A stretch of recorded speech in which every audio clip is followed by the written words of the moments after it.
وَمَنْ يَعْمَلْ مِثْقَالَ ذَرَّةٍ شَرًّا يَرَهُ، اور جس کسی نے نیکی بدی کی ہوگی ذرے کے ہم بدن وہ سامنے. اب ذرہ کسے کہتے تھے عربی زبان میں؟ آپ نے شاید کبھی دیکھا ہو کہ یہ چیونٹیاں ہوتی ہیں، ان چیونٹیوں کے بھی انڈے ہوتے ہیں، ان انڈوں سے جو بچہ نکلتا ہے وہ ذر کہلاتا ہے. اب ظاہر بات ہے کہ ہر زبان کے اندر کسی شے کے لیے، چھوٹی چیز حقیر چیز کے لیے ان کی اپنے آبزرویشن سے وہ چیز لی جاتی ہے. جیسے میں نے آپ فتیلہ، کہ کھجور کی ناف میں جو لگا ہوا ہوتا ہے چھوٹا سا ایک تاگا سا، وہ فتیلہ ہے. نقیرہ وہ کیا ہے؟ تل. تو جو چیزیں بھی ان کے یہاں تھی مطلب چھوٹا، ذرے سے مراد ہے کہ سب سے چھوٹی شے.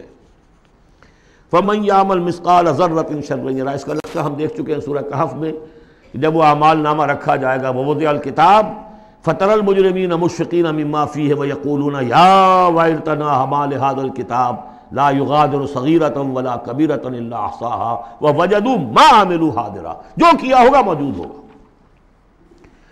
یہ 4 صورتیں جو زلزال سے شروع ہوئی ہیں یہ ایک مزاج کی ہیں. اس میں وہی آخرت کا انذار بہت ہی، یعنی بالکل جس کو کہا جائے کہ دو ٹوک انداز میں.